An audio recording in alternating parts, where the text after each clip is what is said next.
before the sun rose, a single silver-haired man stood at the top of a tower and looked down on the greatest city the world had ever built. Beneath him spread a sea of stone spun by fire, roads that ran to the ends of the earth, and the slow red glow of 14 burning mountains that had never once gone dark. He believed he was looking at something eternal. He was looking at something with less than a lifetime left. This was Valyria, at the very peak of its power, the still heart of a freehold that ruled most of the known world, a civilization that owned dragons, commanded stone like soft clay, forged steel that would outlast kingdoms, and built its beauty directly on top of the deepest cruelty men had ever organized. We are going to live one ordinary day inside it. From the slave dying in the mines before dawn, up through the smiths and the sorcerers, to the dragonlord who thought himself greater than any god. And the quiet horror of this day is simple. Every single person in this city went to sleep certain there would be a tomorrow. From up here, before the sun clears the eastern haze, the shape of the world is simple. To the north and east, the mountains, the 14 flames, a great curving ring of fire mounts standing shoulder to shoulder, their peaks smoking red against the black sky. They have smoked like that for longer than anyone can count. The Dragonlord on the tower has never seen them still, and neither did his father, nor his father before him. The city sits inside the curve of them, on a long tongue of land that reaches out into the sea. A peninsula, though from this height, it looks like the whole world folded neatly under one man's feet. The mountains at his back, the water spread out ahead, silver where the first light touches it, still black closer in. And between the two, the towers. He does not think of it as a country.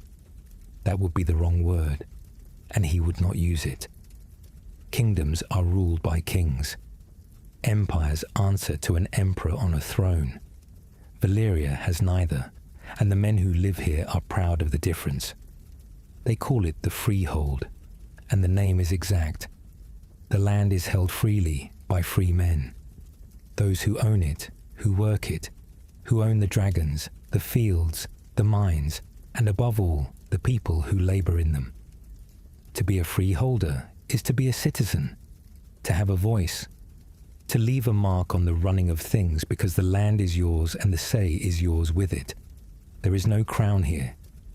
When the freehold needs a leader for a war, for a great work, for some danger that wants one hand steering, the freeholders choose an archon, and the archon leads for as long as the need lasts, and not one day longer.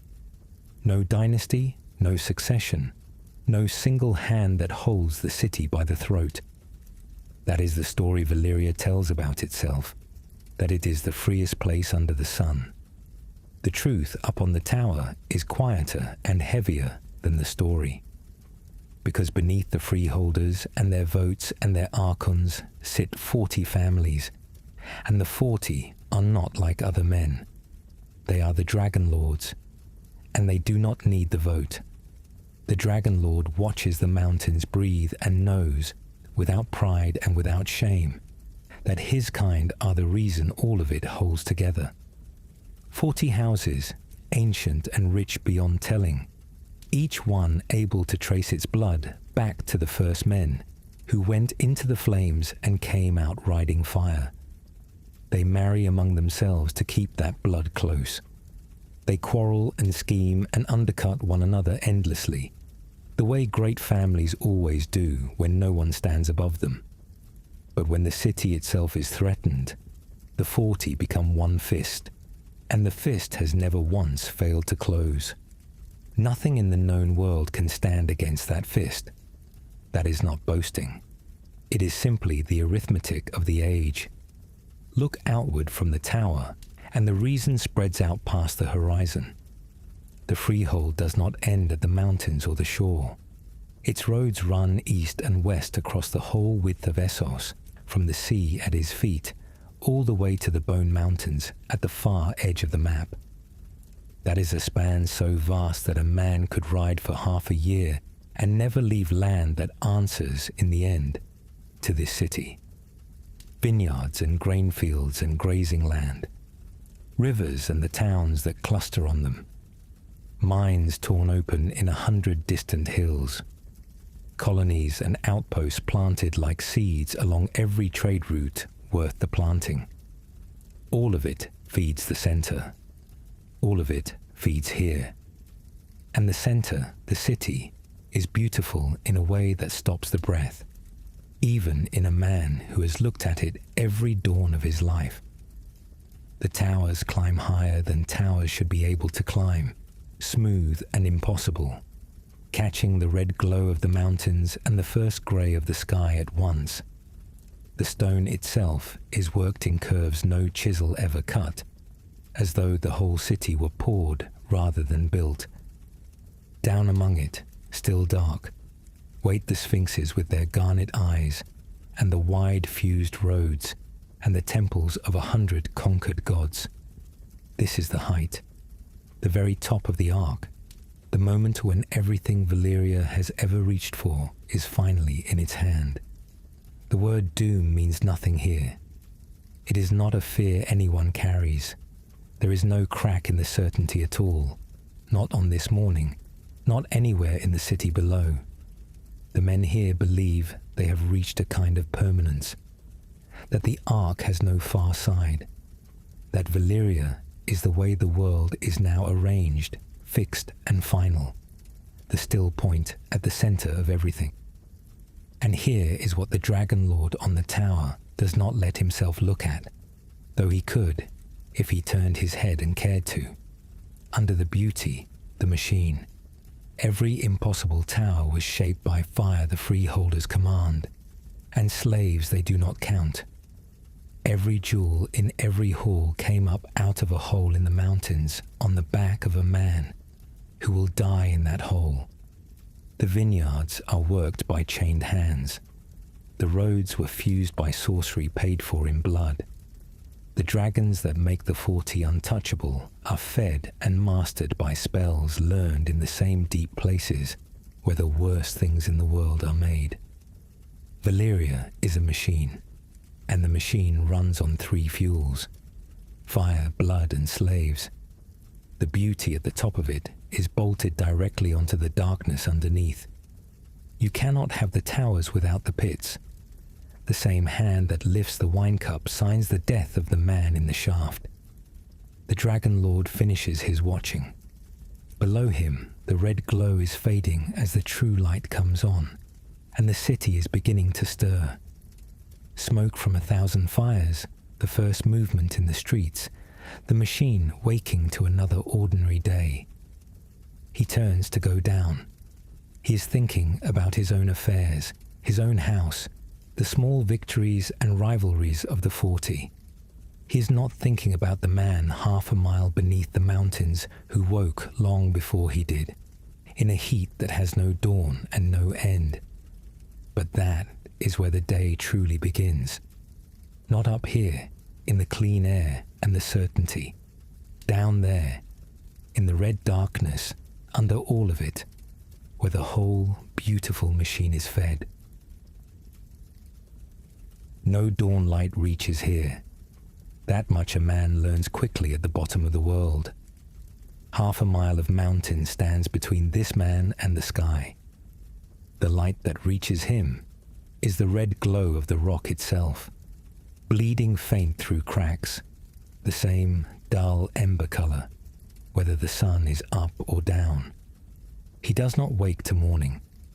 He wakes to heat, and to the bell, and to the certainty that the two of them together mean another shaft. He was not born to this. Few down here were. Somewhere behind him, years and a whole ruined life ago, there was a country and a name and people who spoke his tongue. He does not reach for any of that now. A man who spends his strength remembering does not have it to spend on breathing, and down here, breathing is work. He rises because the alternative is the whip. His hands find the basket in the dark by long habit, the frayed edge of it, the weight of the empty burden he must fill and carry until the shift bell lets him stop. Around him, the other bodies are stirring. 100 nations packed shoulder to shoulder in the pens, none of them speaking. The heat has already said everything. Down here, a man measures the day in shafts, not hours. No one has seen the sun in so long that the sun has stopped meaning anything. There is the shaft you are in, and the shaft you will crawl into next, and that is the whole shape of time. The overseers move them out. The tunnels swallow the crew one at a time. The mountains are hollowed through with these workings, mile upon mile of them, driven after the veins that made Valyria rich. Gold and silver, copper and tin, and the iron that feeds the forges up in the light. Where the metal goes, the shafts follow, and the metal runs deep, so the shafts run deep. Deeper every year, chasing the ore down toward the fires that made it, until the men who dig are working in air that should not hold a living thing at all. He crawls. This new shaft is driven so low he cannot stand or even kneel in it, only drag himself forward on his elbows, with the basket hauled behind him by a cord looped round his ankle. The rock presses down a hand's breadth above his spine. It is warm against his shoulders, the deep warmth of something enormous and alive, a heat that comes up through the stone from below and never lets go. The air tastes of struck iron and rotten eggs. Brimstone. It sears going in, coats the back of the throat, sits in the lungs like a weight. Men cough black here. Men cough blood. The ones who have been down longest have a rattle in their chest that follows them everywhere, and everyone knows what the rattle means, and no one says it. Deeper, he knows. It gets worse. Deeper, the rock is too hot to touch, and the shafts there are not worked by crews meant to come back. Those are the ends of the world, the lowest cuts, and a man is sent to them the way a man is sent to die, no words needed. The overseer simply points. That is the whole sentence. The pointed-at man picks up his basket and goes, because there is nothing else to pick up and nowhere else to go, and the darkness at the bottom takes him and does not give him back. Everyone in the pen knows this. The arithmetic of the place makes it plain. There are shafts a man returns from and shafts a man does not, and which one you are sent to is decided by others, for reasons you will never be told. This morning, his crew is chasing colour. There is a vein somewhere ahead. The overseers are sure of it, and sureness in an overseer becomes a hunger in the men, because a good strike might mean water, might mean rest, might mean one shift where the whip stays coiled. So they dig toward it. Picks ring against the rock in the red dark, the sound flat and close in the low space, and the loosened oar comes back hand to hand, basket to basket, up the long crawl toward the light none of them will reach today. The rock ahead sounds different. One of the men working the face slows. There is a thinness to it now, a hollow note under the pick, where before there was only the dull answer of solid stone. Behind it, something. They all feel the change, and none of them names it. And the hunger says gold, and the older instinct, the one that has kept this man alive, where stronger men died, says nothing good waits behind a wall that sounds like that. The face breaks. It bursts inward, and the sound of it is lost at once in a roar that fills the shaft. A scream of pressure long trapped and suddenly free. Steam. A wall of it, white and screaming, hotter than any flame because there is nothing to see and nowhere to turn from it. It floods the low-hanging mine shaft in the space of a breath. The man at the face is simply gone. There is no cry, or if there is one, it is swallowed by the roar before it can reach the others. The rest of them are already scrambling back down the crawl on hands and knees and bellies, faces pressed to the floor where the last cool air pools, dragging themselves away from the heat that follows them like a living thing. When it settles, when the roar drops back to a hiss and then to nothing, the overseers send them forward again to see what the mountain has taken. What is left of the man at the face is not a man. The heat has done its work. What they carry back is blackened and small and wrong, and they carry it because that is the order. And they do not look at it, because to look is to think, and to think is to picture yourself carried the same way. A man who pictures that too clearly stops being able to crawl into the next shaft at all. Behind the broken wall, there was no gold. There was only the things the mountain keeps down here alongside its metal. The boiling water trapped in the deep rock, the steam under pressure, and worse, in the lowest cuts, the fireworms that move through the hot stone and leave the tunnels molten behind them. The flames give up their treasure and they take their price, and the price is always paid in the same coin, and the coin is never the master's. This is where it comes from, all of it. The silver on the wrist of the highborn woman stepping into her bath, the gold leaf on the topless towers catching the first sun, the iron for the swords, the copper for the coin, the wealth that lets 40 families believe themselves gods. Every jewel that glitters in the light above ground came out of a hole like this one, on the back of a man like this. The masters do not count them. That is the truth at the bottom of the world. The ore is counted, weighed, tallied to the grain. The men who bring it up are not, because a thing you can always get more of is not worth the counting. He picks up his basket. The bell has not rung. There is more shaft ahead, and the day, if it can be called a day, has only begun. He is one man, and one man is nothing here. That is the second thing to understand about the bottom of the world. Above him in the pens, and below him in the deeper cuts, and out across every mine that bores into the 14 flames, there are more like him than any master has ever bothered to count. Hundreds of thousands, drawn from every land the dragons have ever burned. They do not share a tongue. Put 2 of them together at the rock face, and they must work by gesture and grunt, because the words they were born to are not the same words. One carries the hard music of faraway lands in his mouth, the speech of an empire that fell so long ago its grandsons were born in chains. Another came up the Rhoyne, taken from a green river country now sown under.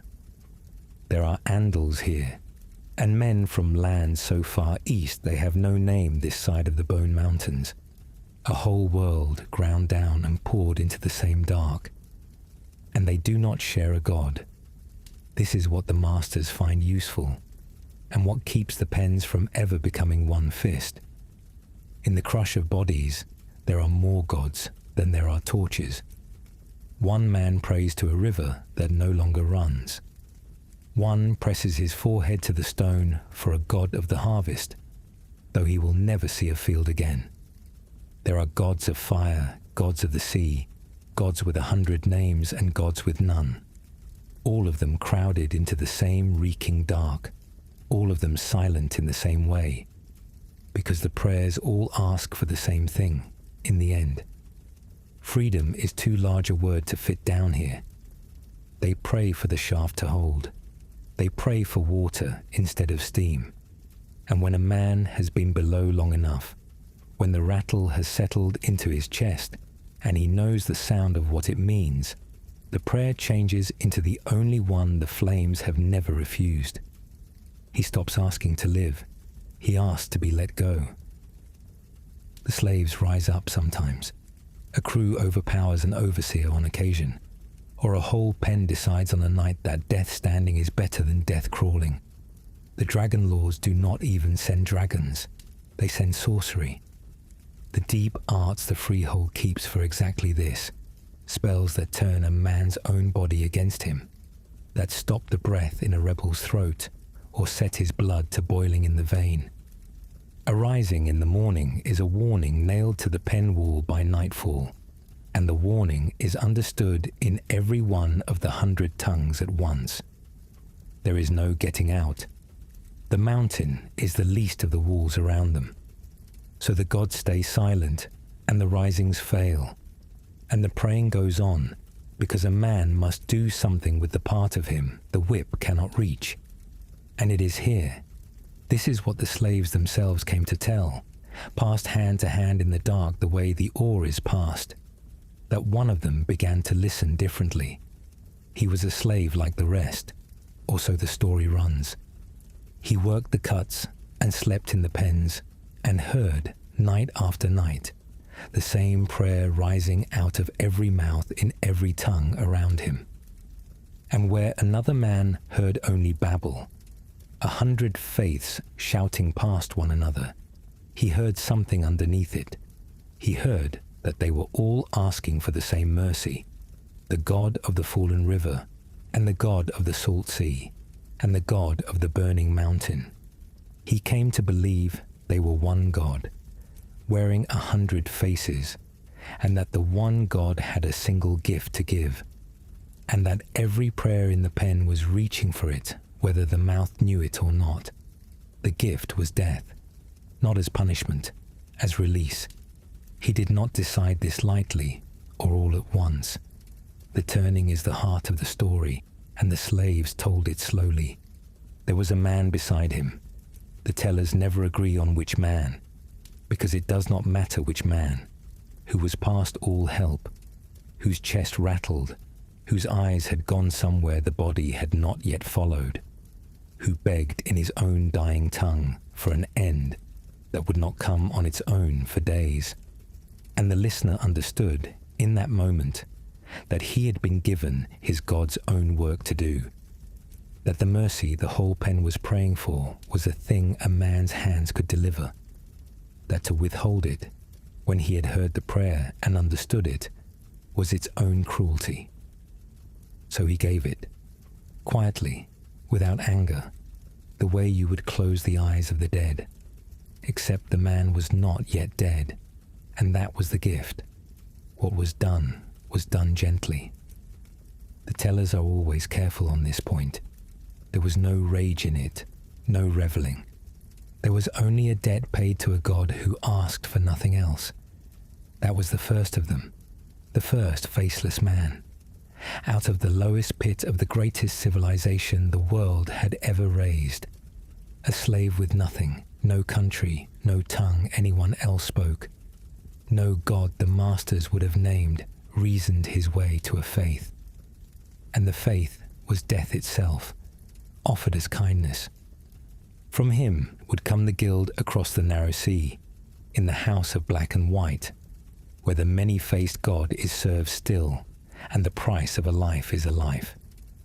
But that is far ahead and far away, and none of it exists yet on this ordinary morning. On this morning, there is only a whisper in the pens, a story the enslaved keep among themselves, because it's the one story that belongs to them and not to their masters. The masters do not know it. Why would they? The Dragonlords count their ore to the grain, and do not trouble to learn what their slaves believe, because a slave's belief is worth less than a slave's back, and a slave's back is worth almost nothing at all. They have built the whole engine of their glory on the certainty that what happens in the pens stays in the pens, that suffering pressed down deep enough goes quiet and stays quiet, and never comes back up the shaft to find them. They are wrong about that, though they have 1,000 years yet to learn it. A civilization that treated men as ore to be spent, taught one of those men to see death as the only mercy left in the world, and to make himself its instrument, The Freehold, which feared nothing, had planted in its own lowest pit the seed of a faith and institution that would outlast them all. The man picks up his basket. Up in the pens, the praying has already begun for the men who will not come back today. It is the same prayer it always is. Somewhere in the dark, someone has learned how to answer it. The basket goes up. It is passed hand to hand along the shaft, out of the red dark and toward a paler light. And if you follow it up through the last turnings, you come at last to a place where the heat thins and the brimstone gives way to open air. And the oar is tipped, blinking, into the morning. A carter waits at the pit head with his oxen. He does not think about the dark it came from. He thinks about his axle and the long pull ahead, because the road he is about to take runs straight and black toward the city. The road itself is a wonder, though he has driven it 10,000 times and no longer sees its beauty. Paving is what lesser men do, laying stone on stone with mortar between. This road was made in a single piece, a ribbon of fused black rock poured across the land and set hard, seamless from horizon to horizon, so smooth the wheels barely sing on it. The dragon roads run like this all across the Freehold, out to Tyria, out to Oros, out to every daughter city the dragons ever planted. They do not crack, they do not weed over, and no one now living remembers them being built. They were simply commanded into being. The oxen lean into the yoke and the cart rolls. Ahead, the towers rise out of the morning haze.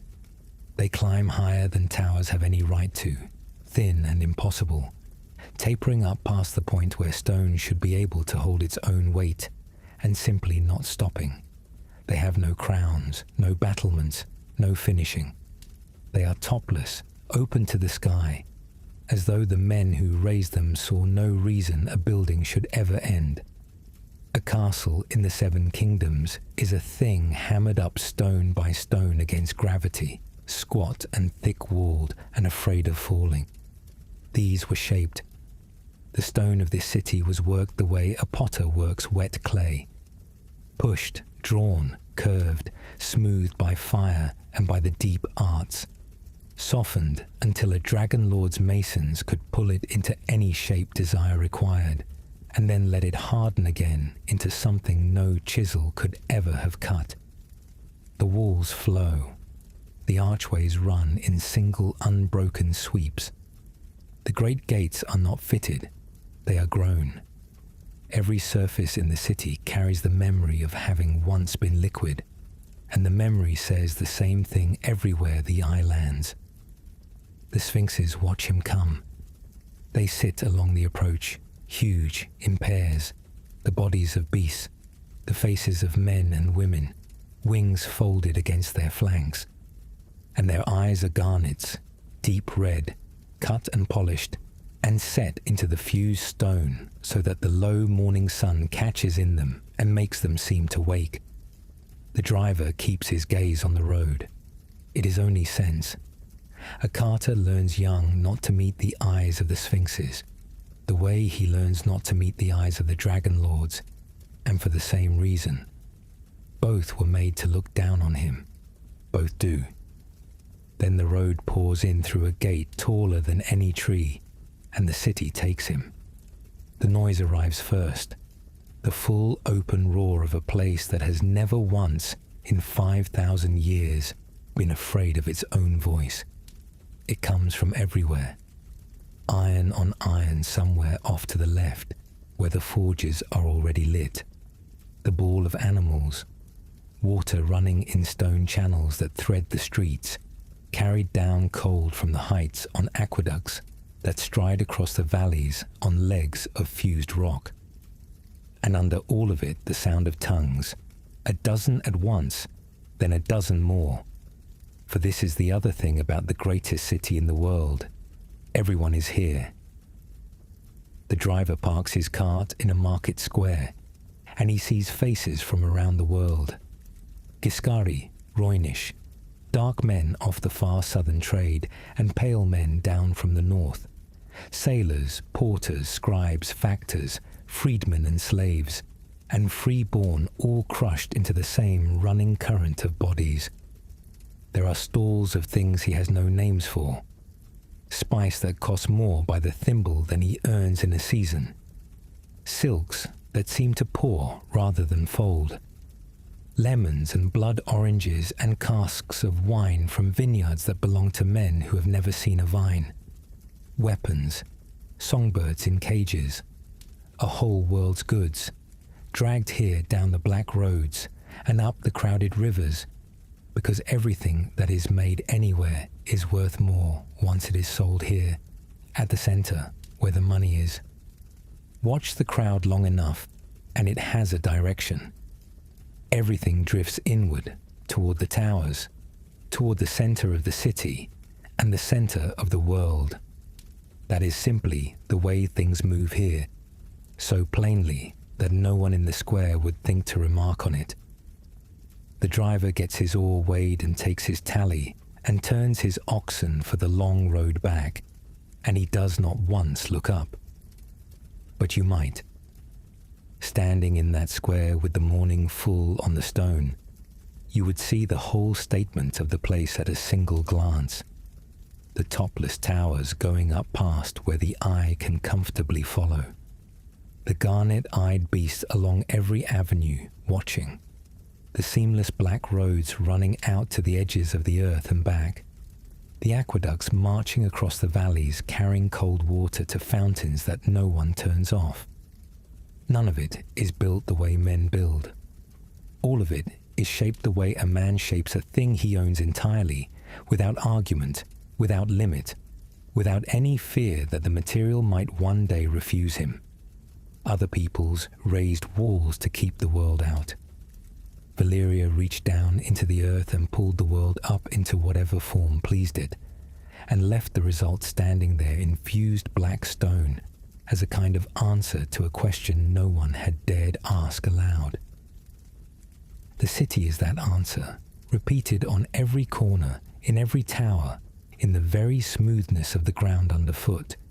We do not obey the world obeys us. The sun climbs, the market roars, and somewhere below the paving stones, half a mile down through rock that no one in this bright square is thinking about, a basket is being filled again in the dark, so that the current can keep running the only way it knows how, inward and up toward the light. Stand still in the square a moment longer and stop watching the goods. Listen instead. The sound of the place is not one sound. It is 100, layered and overlapping, and if you have an ear for it, you can pull them apart the way you pull threads from a frayed rope. There is the guttural roll of the Giscari, thick in the throats of the porters. There is the softer, watery run of Roynish among the boatmen down from the river. There are traders speaking the clipped tongues of the eastern roads, and slaves muttering in dialects that have no name, because the nations that spoke them no longer exist. All of it braids together into the roar you heard coming through the gate, and to an untrained ear it is simply noise. But there is one tongue that rides above the rest, and every ear in the square knows it the instant it sounds. It is High Valyrian, and it belongs to the masters. You hear it, and you turn, the way the whole market turns without meaning to, because it carries weight the other tongues do not. It is a beautiful thing to listen to, this language. Liquid, unhurried, full of long vowels that seem to pour rather than break. A dragonlord speaks it slowly, because he has never once in his life had to hurry a word past a listener who might interrupt. There is no rush in it. There is no pleading in it. It is a tongue shaped by people who have always been obeyed, and you can hear the certainty in the very roundness of the sounds. Everyone in the square can speak at least a little of it. They must. A porter who cannot understand an order is a porter who is punished for the order he failed. And so the conquered learn the words of the conqueror the way a man learns where the whip falls, quickly and for life. Down in the pens, the first thing a new slave learns is not a greeting. It is the handful of words that keep him alive. The word for lift, the word for stop, the word for come. His own gods and his own songs he keeps folded away inside him in the tongue his mother used. But out loud, in the daylight, he speaks the language of the men who own him, because that is the only language that is allowed to matter here. Watch, at the edge of the square, a scribe at his work.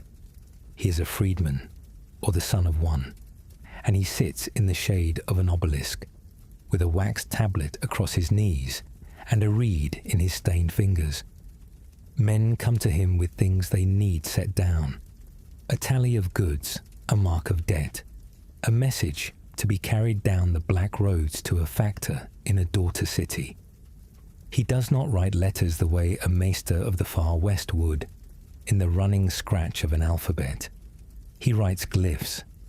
Each mark is a little picture that is also a sound and also a meaning, carved and stacked and joined.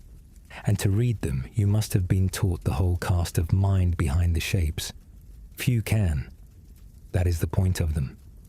Look at what he writes on, and you understand the city's memory. Not books. There are scrolls, yes, kept rolled in the towers, but the words that are meant to last are not trusted to anything as soft as a scroll. They are cut into stone. The obelisk above the scribe's head is black and fused and taller than a house, and its 4 faces are carved from base to point with glyphs. They will still be legible when the scribe and his grandchildren are dust. Valyria does not write to be read next year. It writes to be read in 1,000 years by men not yet born, who will look up at the stone and understand that whoever raised it meant to outlast them. And here is the thing worth carrying away from the scribe's shade. The city has 10,000 words. It has words for shades of fire that other tongues cannot even see the difference between. It has words for the working of stone, for the binding of beasts, for the folding of steel, for a dozen kinds of power that exist nowhere else on earth. But the words it cuts deepest, the phrases that outlive everything, come down in the end to only 2 ideas. The first is on the lips of the overseers, and it is carved above the doors of the pens, and every slave in the freehold knows it in his marrow. Vala doheris. All men must serve. It is not a threat. It is stated the way you state that water is wet. A plain description of how the world is arranged, master over slave, tower over pit, the whole vertical machine you have been climbing all morning, summed in 3 soft syllables. All men must serve, and the men who say it most easily are the very ones who never have. The second rides just beside it, its shadow and its twin. Valor morgulis. All men must die. It is spoken in greeting and in parting, a courtesy so worn with use that no one hears the weight in it any longer.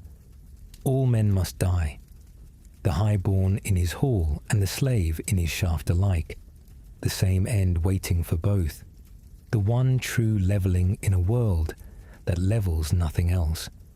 The Dragonlords say it lightly. They do not think it applies to them the way it applies to the man who lifts their oar. They are wrong about that, though it will take a very long time and a very terrible morning to prove it. And there is a third phrase, shorter than either, that a scribe would only ever carve on the command of a dragonlord. Dracaris, dragonfire. One word, and it is the word that stands behind the other 2. The reason all men here must serve, the means by which all who refuse are made to die. The service and the death both rest on the fire. Take the fire away, and the words are only sounds. The scribe finishes his glyph and blows the dust from the cut and takes his coin. He does not think about any of this. To him, Valar Dohaeris is just a comment said every day, the way you might say the sun rises. He has never once turned the phrase over and heard what it confesses, because a people tell you what they worship in the words they cannot stop using. Other cities carve prayers into their stone, the names of gods, pleas for mercy or for rain. Valyria carves service, and it carves death, and it calls neither of them a prayer. It calls them the truth, and it is right that the two deepest words in the whole beautiful tongue should be serve and die, because those are the two stones the entire city is built on, from the pit in the dark to the topless towers catching the climbing sun. The scribe rolls his tablets. The obelisk throws its long carved shadow across the square, and the tongue of the masters goes on pouring slow and certain over the babble of every people it has ever swallowed. Follow the sound of hammering off the square and down a narrow way, and the heat finds you before the doorway does. It is a different heat from the mines. That heat was the earth's own, dumb and endless. This one is made, coaxed, fed by a man's hands, and it breathes. You feel it push against your face from 10 paces off, a dry wall of it, and under it the smell of scorched metal and charcoal and something sharper you cannot name. Inside past the door, a forge glows the deep orange of a wound, and a smith stands over it with his back bent and his arms bare to the shoulder. He is not a slave, this one. He is something rarer and more guarded, a keeper of the craft, and the craft is the most famous in the world. Watch his hands. They are burned in 100 old places, the skin gone smooth and shiny where the sparks have landed year after year, and they move without hesitation because they have done this 10,000 times. On the anvil before him lies a bar of iron that does not look like much yet. He heats it until it runs the color of the forge itself, and then he folds it. Hammer and fold, heat and fold again. Each fold doubles the layers hidden inside the steel, and he will do this past all counting. He will fold until the bar holds within it more skins than a man could ever peel apart. This is the slow part, and there is no hurrying it. A blade of this kind is not made in a day or a season. The smith works the same steel for longer than a child takes to learn to walk, folding and folding. With every fold, the metal grows finer and stranger, until the surface begins to show a pattern that no other forge on earth can put there. It is a rippling, watered swirl, like smoke frozen mid-curl, running the length of the dark metal. Castle steel from the far kingdoms is bright and plain. This is nearly black, and it moves in the light, but the folding is only the part an outsider could watch. There is another part, and the smith does not do it while the door stands open. Over the steel, at the right heats, in the right hours, words are spoken. Spells, sung low over the glowing bar the way a mother might hum over a cradle. Except that what is being coaxed into life here is a thing built only to kill. The old tongue is used for it, the deep words, the ones the scribe in the square would never carve for a debtor. And the fire that does the final work is not always the fire of charcoal. The greatest of these blades know the breath of dragons. Somewhere in the making, flame that came out of a living throat touched this metal, and blood and fire did what the hammer alone never could. No one outside the forge knows exactly how. That is the whole point. The method lives in the hands and the memory of a handful of men, passed from master to apprentice by doing, never written whole on any scroll or any stone. A dragonlord could own 100 such blades and still not be able to make one. The secret is guarded more jealously than gold. because gold can be dug again. Now, watch the ending of it. The blade is finished in its shape at last, long and leaf slim and impossibly light for its length. The smith heats it one final time, until the whole length of it glows, and the pattern almost seems to swim. He lifts the blade of incredible beauty, speaks the last words, and he quenches it. There is a hiss like something dying, a gout of steam, a smell that stings the back of the throat. When he draws the blade out, it is dark and cold. He turns it in his scarred hands, and where it catches the glow of the forge, the rippled pattern comes alive. You understand, looking at it, that you are seeing something that will not wear out. It does not blunt. A sword of ordinary steel must be ground and honed and coddled, and still it dulls, still it chips, still in the end it rusts to nothing in the ground. This blade will hold the edge the smith has just given it for 100 years, and then another 100, and another. It will be lighter in the hand than any blade its size has a right to be, and harder than any armor made to stop it. It will pass from father to son down centuries, while the men who carry it are born, grow old, die, and are forgotten. The blade will outlive everyone in this room. It will outlive this street, this forge, and the smith's whole line. It will very nearly outlive the world that made it. The smith does not think in those terms. To him, it is a good blade, the best he has made this year. It will fetch a price that could buy a mine's worth of the ore we watched men die for at dawn. He does not know its name yet, but blades like this one are given names, because a weapon that lasts forever deserves to be called something. In ages to come, men in kingdoms this smith will never hear of will speak them like the names of kings. A dark greatsword, a lion's golden blade, a bastard sword black as this very metal. Every one of them will begin as a bar of dull iron on an anvil, folded past counting by a man with burned hands. Here is what to carry out of the heat and back into the street. Everything Valyria is can be read in this single blade. It is beautiful, truly, honestly beautiful. The swirling dark pattern of it, a sight men will covet for thousands of years. And it is made for one purpose only, which is to kill.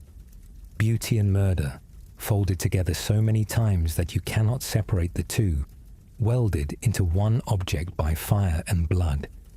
That is the Freehold, held in the hand and given an edge. All of this, the folding, the songs, the dragon flame, the knowing hands, lives nowhere but in the minds of living men. It is held in the heads and the fingers of a few, taught only by standing at the anvil beside a master and watching year on year, which means it could end, all at once. A craft that lives only in men, dies when the men die, and it dies completely, with nothing left to read it back from. The smith banks his fire and lays the finished blade aside, and thinks the knowledge in his hands is the safest thing he owns. He thinks this because it has been handed down unbroken for 5,000 years, and there is no reason on earth it should not be handed down for 5,000 more. There are doors in this city that do not open onto forges, and the men who work behind them do not fold steel. Follow one of the deeper streets, away from the noise of the square, to where the buildings grow older and the windows grow fewer. The heat here is not the honest heat of charcoal. It is a wet, low warmth that rises out of the ground itself. The ones who work here have gone down into the same darkness the miners crawl through. They are seeking older things, secrets they believe are buried in the deep rock where the fire lives. Down there, the earth still remembers how it was made, and a patient man can learn to speak to it. The one we are watching is not a smith and not a lord, though he keeps some of the manner of both. Call him a shaper. He wears the pale skin and silver hair of the high blood, and he carries himself like a man who has never once been told no. His hands are clean. That is the first thing you notice, and the thing that unsettles most. No burns, no scars, no honest marks of labor. His work is done with the mind and the voice, and with blood that is not his own. Inside it is quiet in the way a temple is quiet. There are lamps, and there are shapes in the dim behind them that the eye keeps trying to make sense of and cannot. Cages, some of them. Vessels of glass and stone. And a long table where the Shaper does the thing his kind are known for.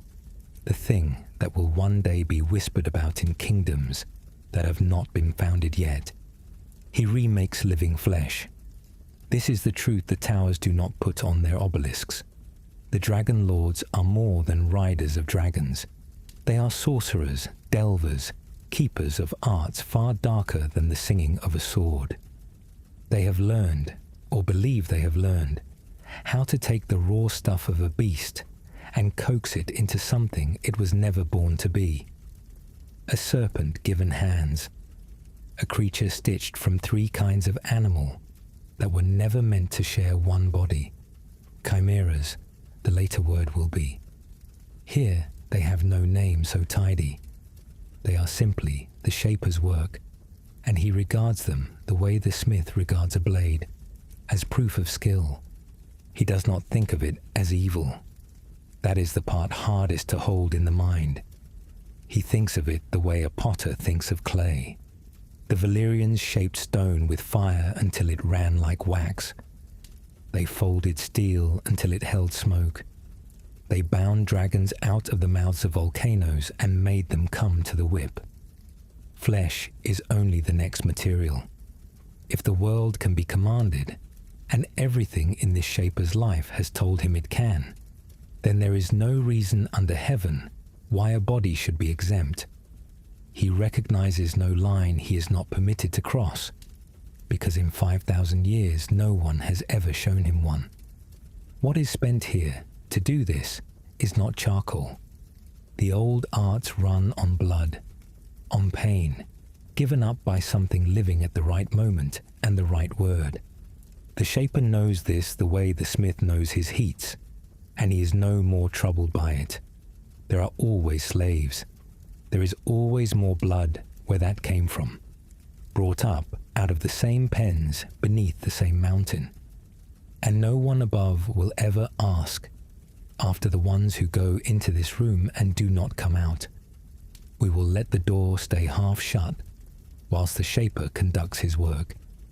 It is enough to know that the clean hands stay clean because others do the bleeding, and that the sounds from this street at certain hours are sounds the neighbors have long since learned not to hear. Out of rooms like this one comes the whole dark reputation of the Freehold, the buried memory carried down the centuries by peoples who fled and peoples who survived, that in Valyria men played at being gods and thought nothing of it. Long after the city is gone, the septons of a far green kingdom will say the gods themselves reached down and broke Valyria for its sins. When they are pressed to name the sin, it is this room they are reaching for, the flesh shaping, the blood, the men who could not leave the making of the world alone. And there is a horror waiting in the far future that the Shaper cannot dream of, because it hasn't happened, and the city that would make it possible still stands whole around him. Long after this day, after the fire has taken everything, a great black dragon will carry a frightened girl of the surviving blood back to these drowned and broken streets, back to the ruin of exactly this kind of work. When she is finally recovered, something will have gotten into her, something the deep places kept. She will burn with a fever no water can cool, and out of her, in her last hours, will come things. Worms with faces, snakes with small grasping hands, shapes that have no business in a living body. The maesters who witness it will never speak of it plainly again. Whatever the Shapers made down here did not all die in the doom. Some of it waited in the hot dark, patient as the rock, for 1,000 years. The Shaper, of course, knows none of this. He finishes his work for the day. He covers the table. He steps back into the last of the afternoon light with his pale hands folded, a man well satisfied, and if you passed him in the street, you would take him for any other highborn going home to his wine. That is the thing to carry back into the light with you. The genius and the evil of Valyria were never two separate things. They were one act, done over and over, on stone and on steel and on dragons, and at last on men. The same nerve that let this people command a mountain to give up its metal and command a blade to hold its edge for 1,000 years is the exact nerve that let them lay a living thing on a table and remake it for sport. It was all the same refusal. The refusal to accept that anything at all was forbidden to them. Beauty and abomination grew from a single root. That root was the certainty that the world was theirs to bend, with no God above and no limit anywhere to say enough. The smith at his fire believed his craft was the safest thing he owned. The Shaper behind his half-shut door believes something colder and simpler, that there is nothing he cannot do, and no one who can call it wrong. Neither of them is looking up, and far above both of them, over the topless towers, the reason for all of it is beginning to move against the noon sky. The shadow comes first. It slides across the square before the sound. A long, cold, dark racing over the white stone, over the sphinxes, over the upturned faces, and for the space of a breath, the noon glare goes out and the day holds still. Then the sound arrives. A beat, low and enormous, the beat of wings the size of sails, and the air moves with it, and every awning in the market flaps in this new wind. Most of them do not look up. Down here, a dragon crossing the sun at midday is as ordinary as a cloud. Up there, against the hard blue, one of the great ones is turning over the towers, and there is nothing in the world you have seen that prepares you for the size of it.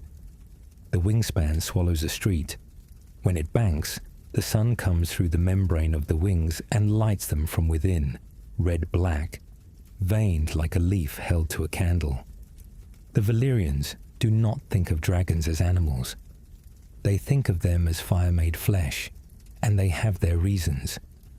The dragons come from the 14 flames, that the burning mountains are their mothers, that the fire in the deep rock and the fire in the beasts are one fire, and that when a dragon lairs in the smoking throat of a volcano, it is only going home to the heat that made it. There are other tales.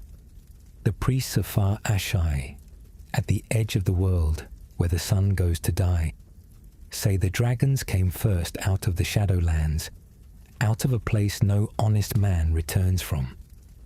The Dragonlords do not much care which story is true.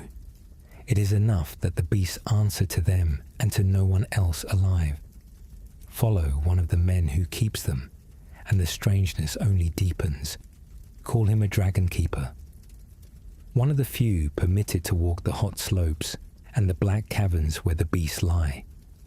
He climbs a path worn into the flank of a smoking hill, and the ground grows warmer through his boots with every step, and the air thickens with brimstone until it coats the back of the throat. This is the same reek that rises from the mines a half-mile down. Up here, it comes straight off the mountain's breath. He is used to the heat that rolls out of the cavern mouth ahead, a wall of it, dry as a kiln, that would drive an ordinary man back on his heels. Inside, in the dark, something the size of a hall shifts its weight, and two eyes open like coals blown alive. He does not go closer than he must. Even the keepers do not pretend the beasts are tame. A dragon is not a horse, to be broken to a rider's will once and trusted after. It is held by whips, by iron, by binding spells sung over it since it broke the shell, by horns whose notes reach into the beast the way a bit reaches into a horse's mouth. The sorcery is older than any keeper on the mountain, and no one is entirely sure how much of it is control, and how much is only the beast consenting, for reasons of its own, to be ridden. What every keeper knows for certain is this: a dragon left to itself, left free and fed and unbound, never stops growing. Age is size with these creatures. The old ones, the ones that have flown 100 years and more, are the ones whose shadow can darken a market square at noon.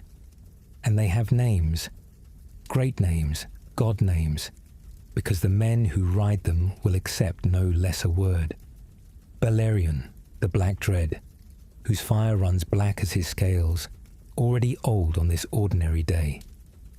Vagar, Meraxes, Syrax.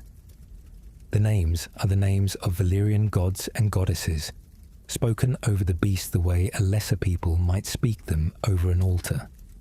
And to the Dragonlords there is no difference worth arguing. Why pray to a god you cannot see, when you have chained the god's own fire in the mountain and taught it to come to the horn? That is the thought under everything. A dragon can melt steel. A dragon can turn stone to running slag. One beast on the wing can turn a whole field of disciplined men to ash before the front rank throws a single spear. The Valyrians know it the way they know the sun rises, and that knowledge is the floor they stand on. The keeper backs out of the cavern into the light. Above him, the great winged beast that crossed the city is coming back, wide and slow, riding the hot air off the mountain, the way a gull rides a cliff wind. For a moment, beast and rider are only a black shape against the white blaze of noon, wheeling over the highest of the topless towers as if the whole city below were a thing laid out for its inspection. Down in the square, at last, a few of them do look up, in acknowledgement rather than worship or fear. They look up the way you glance at a familiar clock, to be reminded, without thinking about it, of the order of things. The dragon is over the towers are over the streets run down to the pens, and the pens run down to the mines, and the fire at the bottom of the mines is the same fire folded into the beast at the top of the sky. Everything in its place, and every place held down by the one above, all the way up to the fire that answers to no one but them. Strip the dragons away, and Valyria is a peninsula of clever, cruel people, with good steel and a great deal of pride, and Gis would have crushed it in the cradle, and the Rhoynar would have drowned it, and no road would run to any distant city, because there would be no empire to bind. Everything else, the wealth, the towers work like clay, the 40 proud houses, the certainty thick as the brimstone in the air, all of it grows from this single fact wheeling against the noon sun. They own the fire of the world. No one else does. To them, that is not a boast.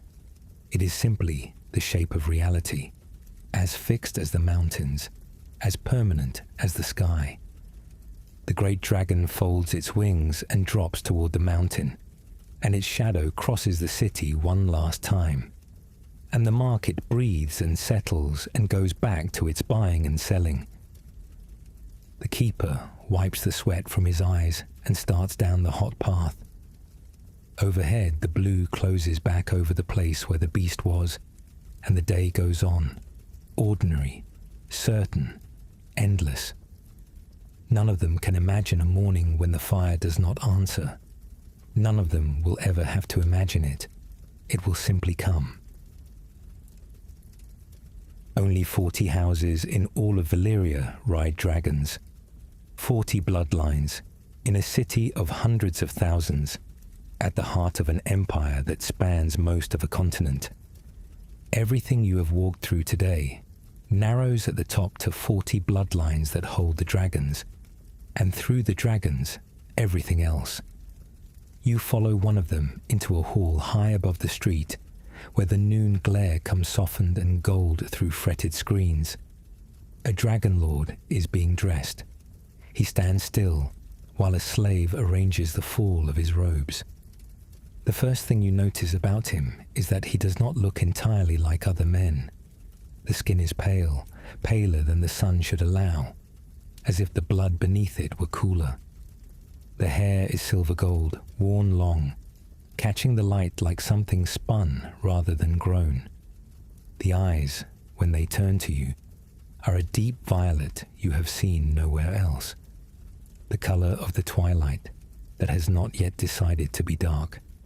This beauty is not an accident or a one-of-a-kind occurrence. It has been bred over centuries, the way the flesh shapers breed anything. The dragonlords marry within their own houses, brother to sister, cousin to cousin, keeping the blood close and closed. To the peoples they rule, it is an abomination. The Giscari muttered about it. The Andals fled a continent partly to be free of such masters. To the dragonlords, it is simply husbandry. The blood that binds a rider to a dragon is not a thing to be watered down by mixing with lesser stock. Better a sister who carries the fire than a foreign queen who does not. They have watched what happens when the blood thins. They will not risk it for the comfort of strangers. So the silver hair marries the silver hair, generation upon generation. The slave finishes with the robes and steps back, and the highborn does not thank him, does not see him, any more than a man thanks the floor for holding him up. There is no sigil on the robe. In the far west, across the narrow sea, lords will one day cover themselves in painted beasts and mottos, wolves and lions and stags, because a lord who is only one of many needs a mark to say which one he is. The dragonlords need no such thing. A house that rides a dragon does not have to announce itself. The dragon announces it in a language no banner can match. They wear no heraldry, because a dragonlord cannot be confused with anyone. What they keep instead of sigils is stranger, and tells you more. Move through the hall and you find the house full of animals from the ends of the earth. A monkey chained to a perch, chittering, dressed in a little embroidered coat. Apes brought up from the jungles of Sothoros. A panther cub on a silver leash, still soft-pawed, sharpening itself against a table leg. Parrots from the summer isles in a cage of gold wire, screaming in 3 tongues they do not understand. These are not working beasts. They are curiosities. Proof, in feathers and fur, that the whole world sends its rarest things here, to be owned by people who already own the fire. A dragonlord keeps a panther the way another man keeps a jewel, purely to display that he is someone who can, and what he is, in his own mind, is the point of the whole day. Watch him move to the window, where the city falls away below in white terraces, down to the smoking mountains, and understand what he sees when he looks at it. He sees the natural order, the way the earth is arranged, with himself and his 40 rival houses at the top of it. Below him the merchants, below them the freeborn, below them the vast dark base of the slaves, and below everything the fire. It does not occur to him to feel gratitude. To him, none of it could have been otherwise. He does not pray. This is the strangest thing of all about him, and the most important. The lower city is thick with gods, 100 of them, 1,000, one for every people the Freehold ever broke, their temples crowded, their altars smoking. The Dragonlord regards all of it with the mild contempt a grown man feels for a child's games. He does not believe in any of those gods. He does not, in the way the poor mean the word, believe in gods at all. Why would he? A god is a thing you appeal to because you are weak, because there are forces above you that you cannot command and must beg. The Dragonlord has stood on the neck of the mountain and felt the fire come to the horn. He has ridden the largest living thing in the world through the open sky. There is no force above him that he has not already chained. The gods, as he understands them, are simply a story, a useful one, worth letting the lower orders keep, to give them hope and something to occupy their minds. That is the thought behind the beautiful, cool face at the window. Something colder and far more dangerous than gratitude. This certainty runs through all 40 houses, all their jostling, their marriages, and their endless jockeying for beasts, estates, and honors. They fight each other constantly, these families. The Freehold has no king to keep them in line, only their own balance of pride and fear. But on the one thing they never disagree. They are not men who happen to be powerful. They are a higher order of being, set above gods and mortals alike, and the proof is wheeling over the towers at this very moment for anyone to see. You could not talk them out of it. Nothing in their lives has ever contradicted it. Every morning the sun comes up over a world arranged exactly as they believe it should be. And every evening it goes down on the same world, unchanged, and has done so for 5,000 years. When every fact of your life confirms your certainty, the certainty stops feeling like a belief at all. It becomes the ground you stand on. It becomes as invisible and as trusted as the floor. The Dragonlord turns from the window. Somewhere below, a slave who prayed for death this morning is dragging ore through a shaft too low to stand in. A smith is folding steel that will outlast this hall by 1,000 years.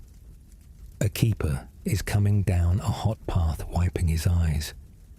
None of them exist to the pale figure in the cool high room. He is thinking about the afternoon's council, about which of his rival houses to flatter and which to slight, about the small immortal business of being one of 40 gods. He is entirely certain of who he is. That certainty is the seed of everything that is coming, and he has planted it so deep in himself that he will never feel it grow. Not all 40 families are equal, and every one of them knows exactly where they stand.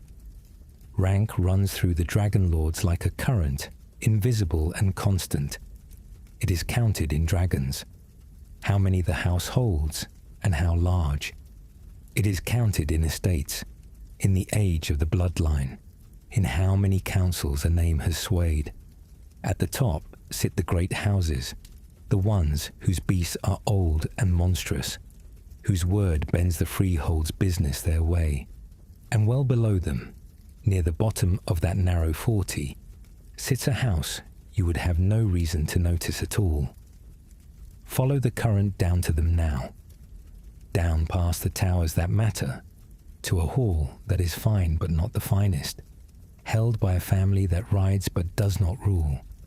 They call themselves Targaryen. The Dragonlord being dressed this morning could name them without effort, the way you can name a neighbor you have never troubled to visit. A small house, old enough, blooded enough, silver-haired and violet-eyed like the rest, but minor. Among their dragons is a great black beast, Valyrian, already grown large, already old enough to have a name that carries. But holding dragons is the price of admission here, not a mark of greatness. Everyone at the table holds dragons. The question that decides your seat is whose fire the others fear, and no one in Valyria fears the Targaryens.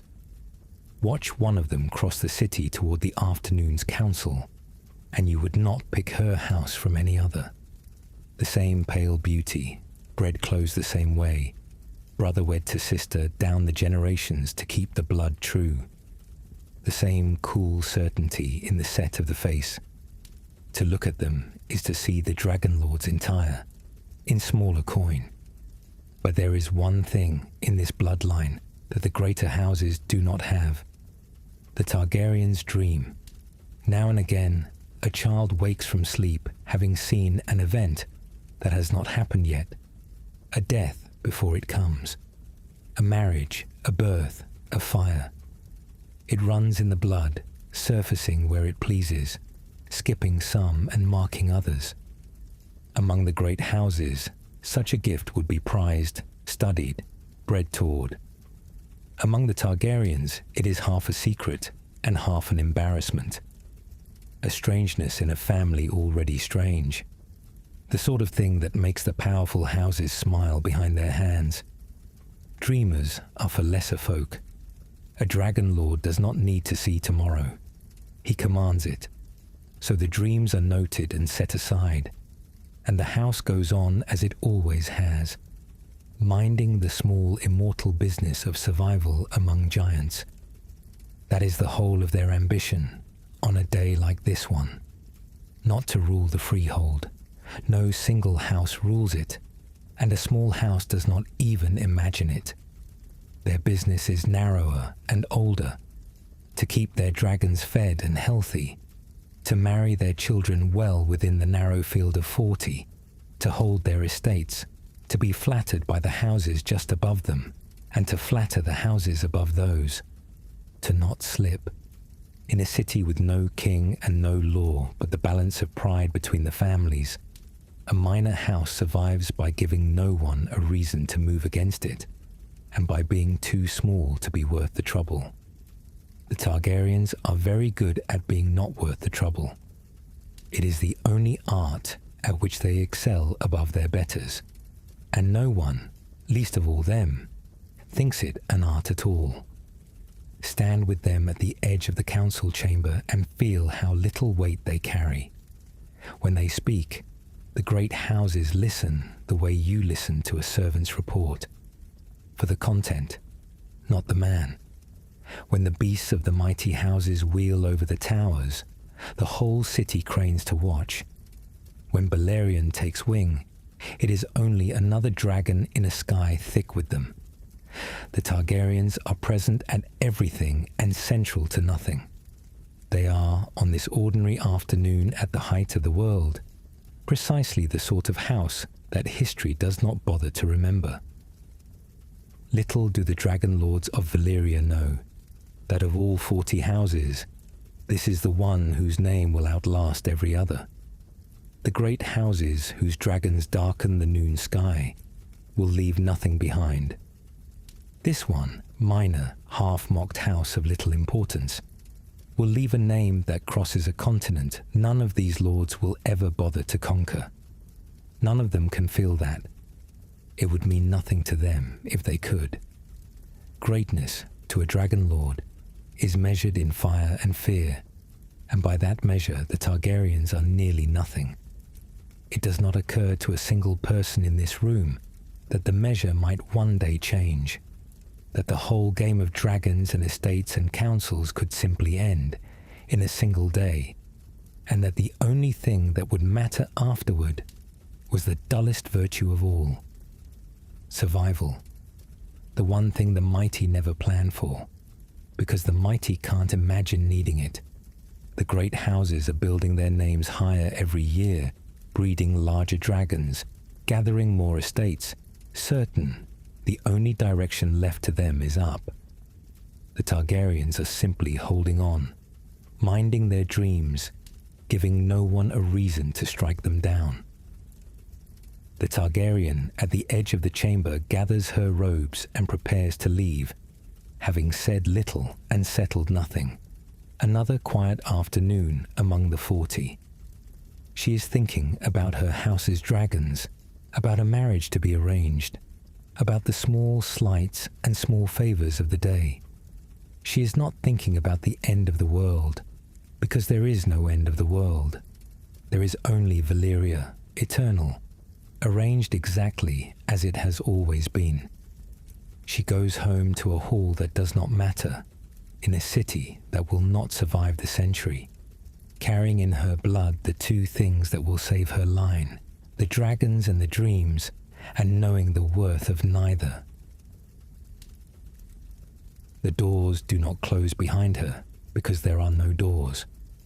The chamber is open to the air on one side, a wide gallery of worked stone looking out over the towers, and the afternoon sun lies across the floor in long bars. The great lords remain. They have been here since noon and will be here past dusk, because the business of holding the Freehold together does not keep short hours. Sit among them a moment. No throne here, no crown, no single voice that ends an argument. When the Freehold needs a matter decided, it names an archon for the task, and strips him of the title when the task is done. Power here is a conversation between proud men, and the conversation never truly stops. Watch the Dragonlord at the head of the long table, old for one of the blood, silver gone to white at the temples, the violet eyes hooded. He has heard everything this chamber can say 100 times. And when the talk turns, as it always turns to war, he does not lean forward. He leans back. War is the one subject on which Valyria has never once been wrong. They tell the story to themselves, the way a rich man tells the story of his first coin. Once, they were nothing. Sheep herders on a hard peninsula, driving flocks between 14 smoking mountains, no different from a dozen other scattered peoples. No towers then, no dragons of their own. Only the mountains and the fire under them, and men who learned how to take that fire and make it obey. That is their origin, and the lords tell it with relish, because the smallness of the beginning is the best part. From sheep to this, from herdsmen to the masters of half a world, and the distance between the two measured in exactly one thing. They found the dragons in the flames, and no one else did. Everything after is the result of that single advantage. The old Dragonlord could recite the wars in his sleep, and the ones that matter most to him are the oldest. To the east, when Valyria was still young in its power, there was already an empire. Old Guise, a city of brick and stern gods, mistress of the lands around Slaver's Bay, with an army unlike anything the sheep herders had ever faced. Legions, ranks of men trained to move as one body, spears locked, shields joined, advancing in a single wall that did not break and did not run. Disciplined, ancient, certain of itself. The Giscari came against Valyria 5 times. They marched their perfect legions west, and the lords in this chamber laugh gently at the memory, because discipline is a fine thing when men fight men. It is nothing at all when the sky opens and pours fire. A legion, no matter how disciplined, cannot hold its line against a beast that turns the front rank to ash. That comes from above where no shield reaches, that does not tire and cannot be flanked. The locked shields only meant the men died in tidier rows. 5 wars, 5 defeats, and each one taught Guise the same lesson it could not learn, that the age of the marching line was over. The 5th war ended it. They marched on Old Guise. The great brick city burned. And then the Valyrians did the thing they are proudest of, the thing the old Dragonlord speaks of with something close to reverence. They did not simply leave the ruin.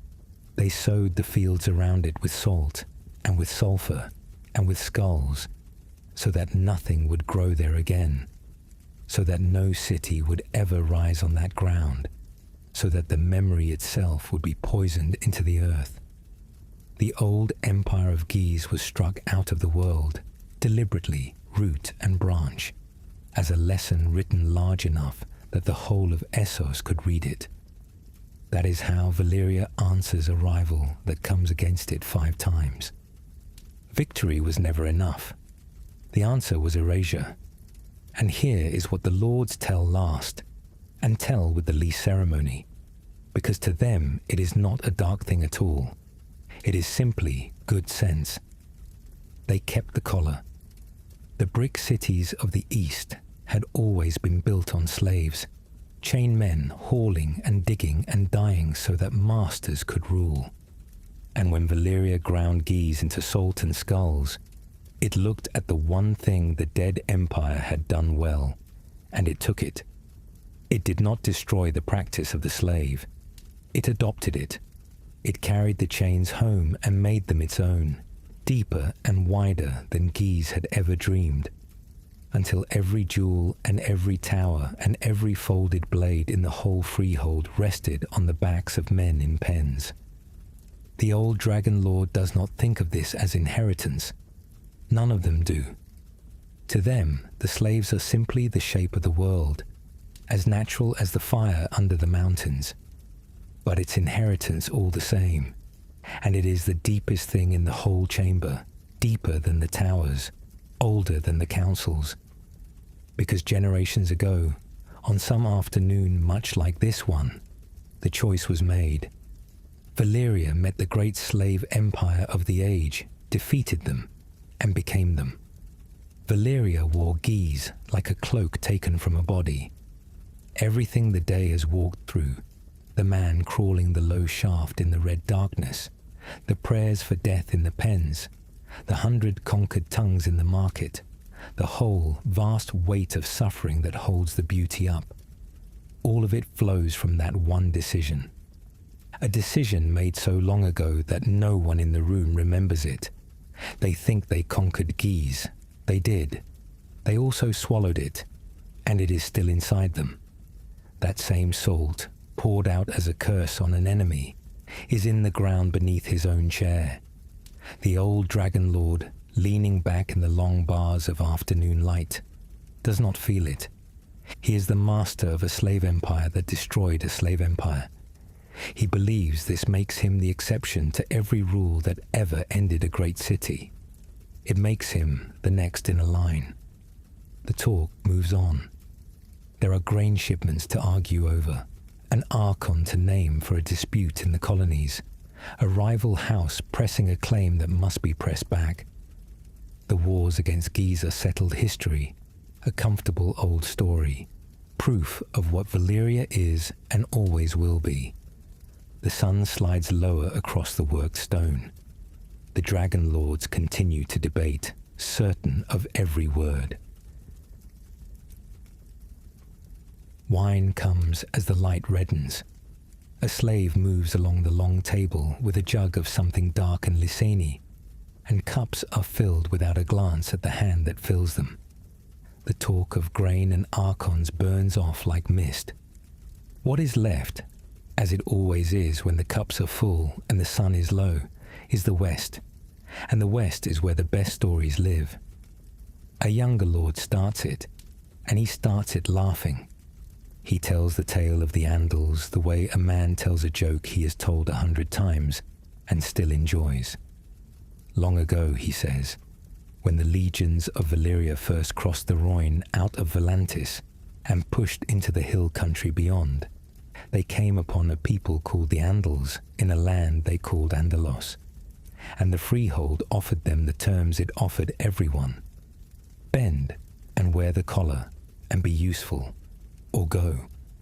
Here the young Dragonlord spreads his hands, delighted that the Andals went. Rather than be enslaved, they gathered up their 7-pointed gods and their whole trembling nation, and they ran west and west again, over the narrow sea to a cold, wet rock at the edge of the world, a backwater so poor and so far that no Valyrian would ever trouble to follow. They would rather cross an ocean to nowhere than stay and be useful. The assembled Dragonlords find such an idea amusing. To flee the greatest power the world has ever known, and call the fleeing a victory. That is the sort of thing lesser peoples do, and the lords drink to it. A whole nation ran to the ends of the earth to get away from them. What finer proof could there be of what they are? They do not think of that cold, wet rock again. Why would they? Then an older voice takes the wine and the room, and the mood changes. because he means to tell the other story, the Rhoynar. And this one the lords do not laugh through. This one they tell carefully, the way a man tells of the one time a beast nearly took his hand. The Rhoyne was a great river and a great people, princes of the water with cities strung along it like beads. Nisar, Arnoy, the shining towns. For a long while Valyria and the river folk only pushed at each other's edges. Then a prince rose among them, and the old lord says his name with a flatness that is its own kind of respect. Garin. Garin the Great. Garin did what no one does. He looked at Valyria, and he did not run to a rock at the edge of the world. He raised a host, 250,000 men, the old lord says, and lets the number sit in the reddening air. 250,000 spears coming down the river, more men than the Freehold had ever seen gathered under one will, and they won. The room is very quiet now. The old Dragonlord names the places, and they are Valyrian names, which is the sting of it. Celoris, Valisar, Volontheris, towns of the Freehold's own frontier. At each one, Garin broke the armies sent against him. He drove them back. He piled up Valyrian dead on Valyrian ground. Then the old lord says the thing that puts the frost in the chamber. Garin's host killed 2 dragons, brought down out of the sky by rivermen with scorpions and spears and sheer weight of numbers. 2 of the beasts that make Valyria lying dead on the mud of the Rhoyne. Somewhere down the table, a cup is set down very gently. Every lord in the room has felt it. The thing they almost never feel. The thing that has no comfortable place in a Valyrian mind. For the length of 2 names, the greatest men in the world remember that the fire can go out. That is the true fear, and it is the only one. The loss of a battle or a town or an army is bearable. Armies are cheap, towns are brick. The fear is the dragon on the ground, because everything else in the chamber, every tower and every collar and every certain word, rests on the beasts in the flames. For one bad season on the Rhoyne, the world was shown that beasts can be made to die. Then the old lord smiles, and the frost breaks, because he has been holding the ending back on purpose. And the ending is the part they love best of all. Valyria answered Garin, he says. It sent 300 dragons. The number goes round the table like a warmth. 300. The 2 Garin had learned to kill were nothing against this. The whole strength of the Freehold rising off the 14 flames at once, a sky gone black with wings. More fire in the air than the river folk had gods to pray to. The old lord's voice climbs now, carried on the roar the room gives back to him. Garin's 250,000 were burned where they stood. His shining cities were melted to slag and sunk. The prince himself was taken alive and hung in a golden cage to watch his world turn to ash, and the great river ran foul and poison behind him. And the rest, the women, the children, the old, did what the Andals did. They ran. A princess called Nymeria gathered what was left. 10,000 ships crowded with the widows and orphans of a dead nation. She fled across the world to another poor far corner, a red waste called Dawn, because every man who might have stayed to fight was cinders on the Rhoyne. Another whole people scattered to the ends of the earth rather than face the Freehold a second time. The lords lift their cups to it, and the fear of a moment ago is gone, as if it never sat among them. 2 peoples driven off the face of the known world, the Andals to their cold rock, the Rhoynar to their red waste, both running, both broken, both proof. To these men, an enemy who flees is the finest flattery there is. It says the enemy understood. It says they looked at Valyria and saw, correctly, that there was nothing to be done but leave the world it lived in. You learn what a people are by the stories they choose to tell. And here is what Valyria chooses. It remembers the 2 dead dragons only long enough to make the 300 taste sweeter. The old lord sits back, pleased with the telling. The talk turns west again, to the daughter cities strung out along those same conquered roads. Outside, the first fires of the flames begin to show against the dimming sky. Follow the talk out the window, west and south, and it runs along a road unlike anywhere else in the world. It is fused, dragged up out of the earth as a single ribbon of black stone and melted smooth by fire. In the failing light it holds the last of the sun like a vein of dark glass, running out of the city gates and over the horizon toward places a man in this chamber could name in his sleep. A rider on that road at this hour is a common sight. A courier maybe, dust on his cloak and a satchel of glyph scrolls at his hip, changing horses at posts the Freehold keeps stocked the whole way down. He is one of thousands. On the dragon roads the Empire is always in motion. Grain, silver and slaves going up toward the city. Word coming and going along the black stone, so that a decision made in this room at dusk can be law in a far port before the moon has turned. Every one of those roads ends here in the city.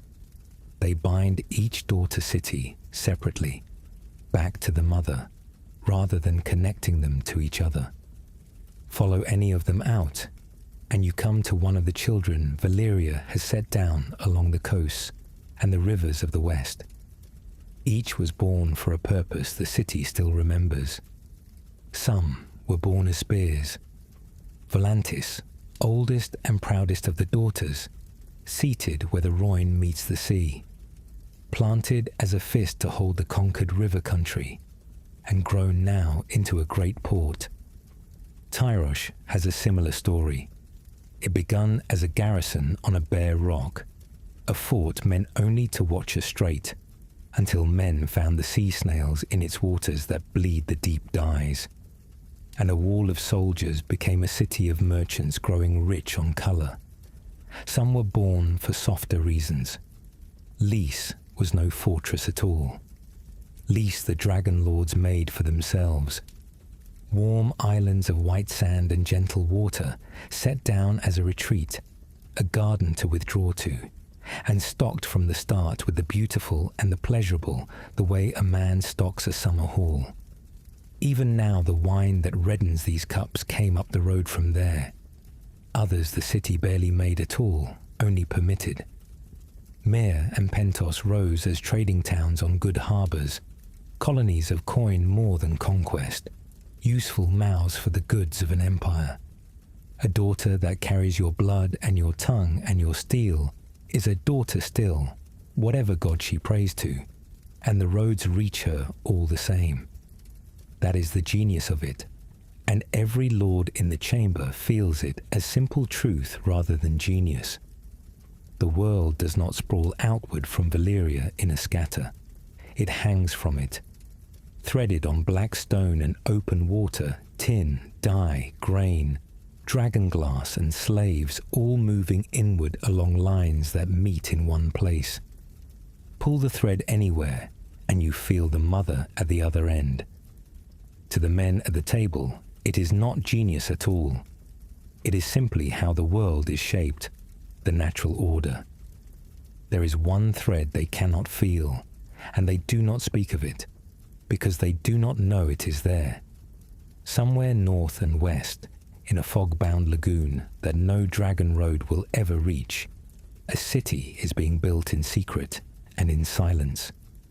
It has no founding lord, no charter carved on an obelisk, no place on the maps the couriers carry. It was raised by slaves, men and women who slipped their collars and their ships and vanished off the edge of the Freehold's knowledge, and who now hide their new home behind mist and shoal, and a vow of secrecy so total that Valyria does not know it exists. No road runs to it because no one meant to make it. It is the one daughter the mother did not bear, the one that owes her nothing. Founded on the single idea, the Freehold cannot imagine taking seriously, that a slave might simply refuse. In time, the world will call it Bravos. Tonight, it is a rumor no Dragonlord has bothered to believe. And far to the west, past the Daughters, past the ends of the good roads, there is a place that does sit on the maps, though barely. A hard island of black stone, out in the cold waters of the narrow sea. Dragonstone, the westernmost outpost of the Freehold, settled 200 years already, and manned by a minor house, sent to watch the trade through the narrow sea. It is the last light of Valyria before the dark of a barbarous coast. Nobody in this chamber gives it a thought. It is a border post. Someone has to hold the far end. You could stand on the black road tonight and see the whole shape of it.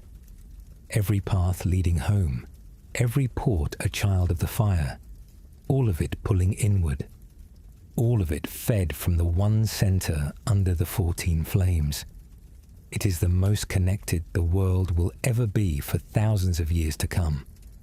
The rider changes his horse and rides on into the dusk, carrying his scrolls down a black stone road toward a daughter city, under a sky just beginning to glow with the fires that hold the whole web up. The council breaks when the lamps are brought in. Business ends where pleasure begins, and in Valyria the line between them is drawn at the hour the light goes. The Dragonlord, who told the Royne story, walks out of the chamber into a corridor already lit for him. Slaves have gone ahead all along his route, touching flame to oil, so that he never once steps into shadow on his way home. It would not occur to him to notice this. He has never in his life entered a dark room. His litter waits at the foot of the steps. 8 bearers matched in height, chosen for it the way you would choose matched horses. They lift, and the city slides past behind gauze, the towers going violet, the sphinxes losing their faces to the dusk, the smell of the streets giving way to the burnt sugar smell of the braziers his household keeps lit at the gate. Inside his own walls, the day is washed off him. The bath is sunk into the floor and lined with stone that holds heat from a pipe running back to the mountain itself, so the water is always warm and always faintly sulphurous. The servants have scented it with rose oil to bury the smell. Hands he does not look at take the day's robe away. Other hands work oil into his shoulders, into the long silver hair, and comb it out straight down his back until it shines like poured metal. None of these hands belongs to a person he could name. That is not cruelty, as he understands cruelty. It is simply the shape of the household. Dozens of bodies moving in the corners of his vision, keeping the water hot, the lamps trimmed, the fruit cut, and none of them requiring a name any more than the pipe requires one. Dressed, perfumed, he goes up to the hall to eat, and the meal is an empire on a table. Honey from the disputed lands, olives and hard-salted fish from the near islands, peppers and strange dried flowers from ports so far east the cook cannot pronounce them, a haunch of something roasted with fruit inside it, bread so white it seems to glow against the black stone plate. The wine is Licini, and it is the best thing on the table. Lys is the other half of an evening like this. Down the road and across the water, the Dragonlords made themselves tranquil islands where they can escape to. White sand, still green water, hills terraced with gardens where the air is thick with jasmine, and there is no volcano grumbling underneath. No fortress, no legion barracks, no shafts in the ground. What Lys grows best is people. On those islands the highborn set about breeding beauty the way a horse lord breeds speed. They selected for pale hair, for fine bones, for a look about the eyes, and they kept selecting, generation upon generation, until the island produced a look that men would pay any price for. Then they built houses to train what they had bred. Music, dance, poetry, the arts of the bedchamber, all of it taught to slaves who were owned before they could speak. The lord in his hall thinks of it the way another man thinks of a vineyard. He will go to lease again when the summer heat in the city becomes tiresome. He remembers the water and the jasmine, and he remembers the girl who played for him on a harp of pale wood. A harp is being played in this hall now, softly, from an alcove where the player is out of the lamplight. Behind the lord's chair, a boy of 9 or 10 stands with a fan of parrot feathers, moving the warm air across his master's neck at a slow, even rhythm he has been beaten into keeping. A small monkey in a silver collar sits on the arm of the couch and takes grapes out of a bowl. A green parrot from the summer isles shifts on its perch by the window and says 3 words of High Valyrian that a dead relative taught it 40 years ago. The lord feeds the monkey. He is fond of it. He has owned it 11 years, and he knows precisely what it likes. After the meal, he goes into the room where he keeps his treasures, because the taste of good wine always sends him there. This is not a strong room of coin. Coin is for merchants. What a dragonlord collects is power, and the room is full of objects that no one else in the world can make or explain. There is a horn banded in Valyrian steel with glyphs running its length, and he does not blow it indoors. There is a dish of dark water that shows you a face other than your own if you are patient and unwise. There are stoppered jars from the flesh shaper's workshops, which he keeps because they were a gift, and which he has stopped looking at. And there is a candle made of obsidian. It stands as tall as his forearm, twisted black, with a wick that is not wax and never shortens. Lit, it does not burn the way fire burns.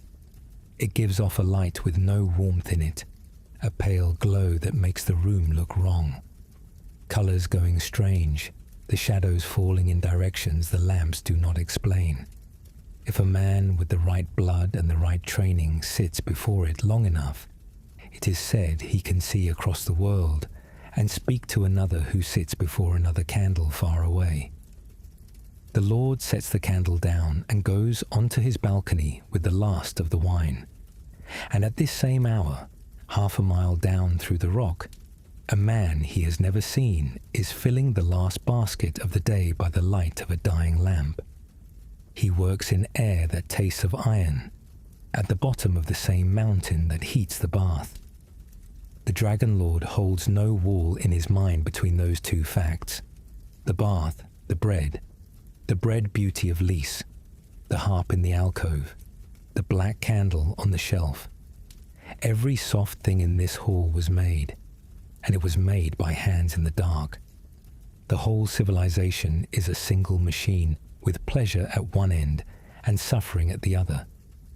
The men at the pleasure end feel no contradiction whatsoever, because they have never once had to look down the length of it. He finishes the wine. Below him, the city puts out its lamps, one street at a time, and the mountains go on glowing. Down in the streets, the lamps have just been lit, and this is the hour when the conquered pray. The laundress comes up from a basement where she has stood over steaming vats since before the noon bell, and her hands are white and swollen and smell of lye. She was born on the Rhoyne, in a town that no longer stands, and she has been in this city 31 years. On her way back to the pens, she stops where she always stops, a niche in a wall at the corner of 2 streets, no wider than her shoulders, holding a shallow stone basin of water.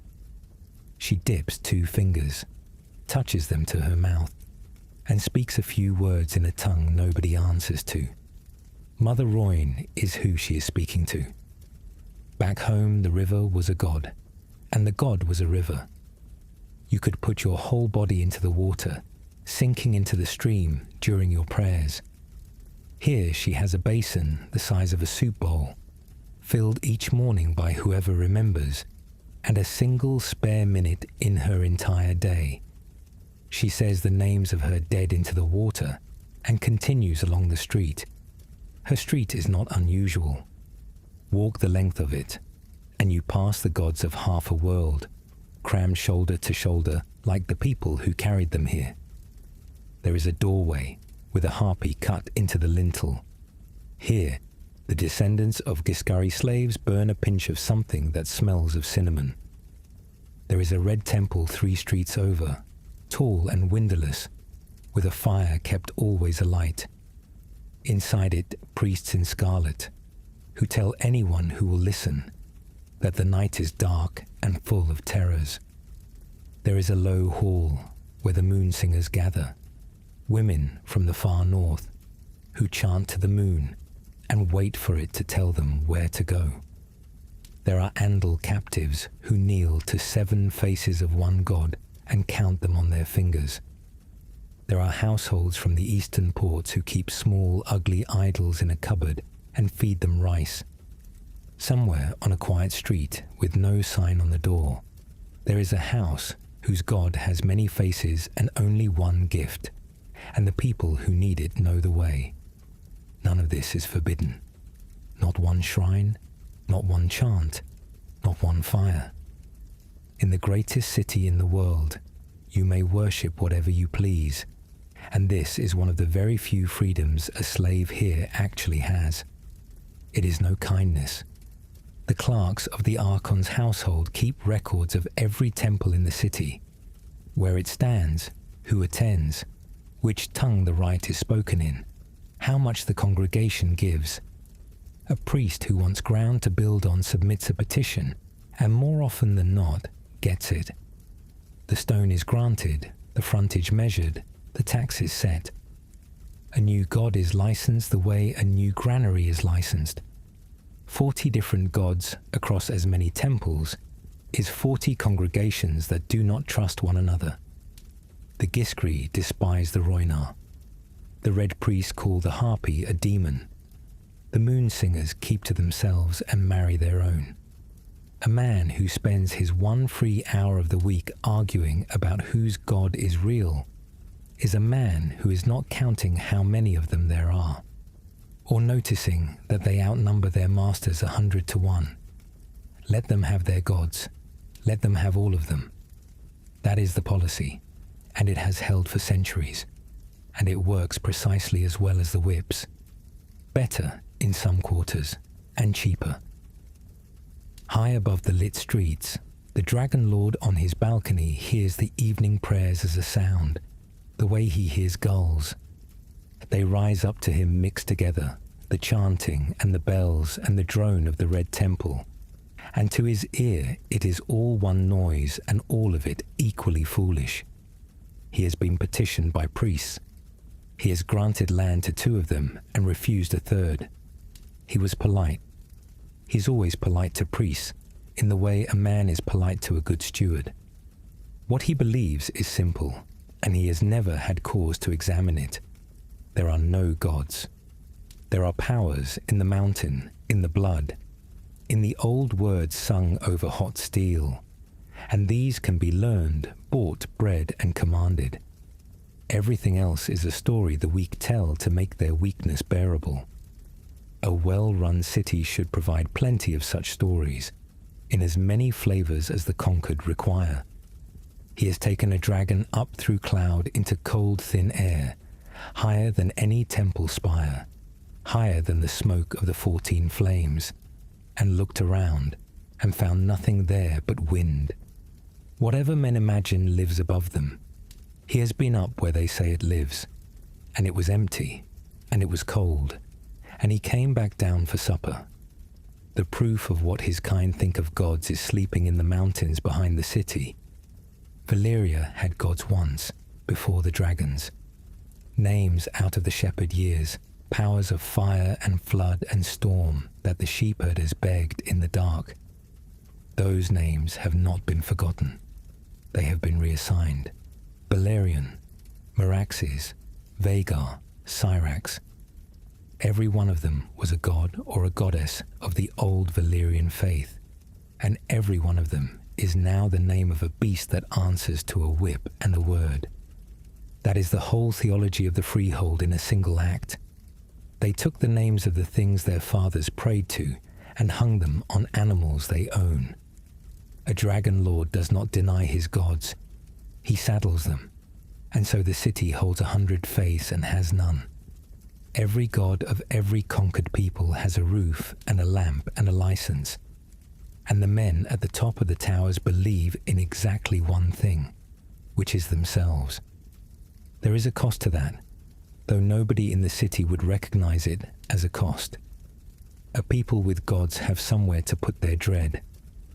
When the ground shudders under a Giscari household, they burn a little more cinnamon and mutter, because they believe there is something above them large enough to be angry, and something above them large enough to be asked.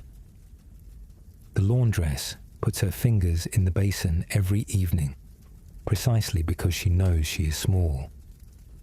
The Dragonlords have removed that from themselves entirely. Nothing in their world is larger than they are. There is no one to fear, and therefore no one to warn them. No ritual whose interruption would feel like an omen. No priest whose bad dream would be worth a second thought. They have made themselves the highest thing in the sky, and the highest thing in the sky never looks up. Below, the last prayers finish as the sun sets. Full dark comes, and the city does not go dark with it. The 14 flames stand in their ring around the peninsula, and every one of them is lit from within. On a clear night, you can see the glow sitting on the underside of the clouds, a low red ceiling over the whole valley, bright enough that a carter can find his way home along the Dragon Road without a lantern. The nearest peak throws a dull orange wash across the western face of the towers, and the sphinxes on the high roads catch it in their garnet eyes, so that from the streets below, it looks as if the statues are watching something happen behind you. Nobody looks up. The mountains have burned like this since before the sheepherders learned to write, and the glow is simply what the sky does at night. The night soil carts come out. The fishmongers hose their slabs. A watchman leans in a doorway and eats cold fish out of a cloth. Somewhere across the water, a bell marks the 3rd hour after sunset. Half a mile beneath all of it, there is no such thing as night. The miner is still on his elbows in the low shaft, because down here the day is not measured in hours. It is measured in shafts, and this one is not finished. His basket is full, and his shoulders have gone past aching into something flatter and quieter. When the overseers call the halt, he will crawl backward the way he came, feet first, 40 lengths, and sleep on packed earth in the pens with the heat still on his skin. He has not seen the sky in 11 days. He does not know that the sun has set. If someone told him, it would mean nothing to him, because the rock is warm at the same temperature it was at dawn, and warm rock is the only clock he has. Above him, in the smith's quarter, the forge is going to sleep. The smith rakes the ash over his coals with a long iron paddle, burying the heat rather than killing it, because relighting from cold costs half a morning. He does this with his back bent and his eyes half shut, from 30 years of habit. The blade he finished today lies wrapped in oiled cloth on the bench, cool now, patterned like smoke, frozen in the metal. Tomorrow a factor will come for it with a chit and a purse. The smith checks the shutters, checks the water butt, says nothing to anyone, and climbs the stair to the room where his wife is already asleep. The song he sang over the steel today is in his head, and he does not think about it. It is simply what he does. He has never once considered that the words might one day exist nowhere at all. Out in the mountains the fire is coming home. The great she-dragon comes in low over the cane fields, with her wings set, and the air she pushes ahead of her bends the crop in a long ripple that farmhands will find flattened in the morning. She takes the caldera in a wide falling spiral. Her lair is a shelf of rock inside the cone, where the stone is hot enough to blister a man's hand through leather. And she settles onto it, the way a hound settles onto a hearthstone, turning twice, folding those wings down with a sound like sailcloth. Below her, the mountain's own light moves, slow and thick and orange. She lays her head down in the heat and closes one eye, then the other. Her kind were born out of this, or so the city has always said. Children of the 14 flames. The mountain is not a danger to her, it is bedding. And a boy from the pens, who has been sent up with a mule to carry away bones, will stand at the lip of that shelf, feeling the rock cook the soles of his sandals, and understand in his gut what every Valyrian understands. The fire in the mountain and the fire in the beast are the same fire, and this family owns both. There are men in this city who go into the mountains and do not carry bones. They wear no distinguishing color, and they hold no office anyone can name. And when they pass through a gate, the guards do not ask their business. They are sorcerers of the old and quiet kind, and their work is with the 14 flames themselves. They go down into places where the air will not let a torch burn. They carve glyphs into fresh basalt, while it is still soft enough to take a stylus. They sing, in High Valyrian, words that are not taught in any hall, and they come back up with their eyebrows gone and their hands shaking, and they are paid extremely well. Nobody in the streets knows what they do down there. The bakers and the ferrymen assume the mountains are simply mountains, and that this is simply how the world sits. The dragonlords who pay them know a little more, and think of the payment the way they think of paying masons to shore up a seawall. A necessary expense, competently handled, not a thing to lie awake over. The bargain, if it is a bargain, is never spoken plainly. The fires burn, the city stands, the singers go down and come back, and the ground stays where it is put. It has held for 5,000 years, which is long enough that no living person can imagine it as a bargain at all.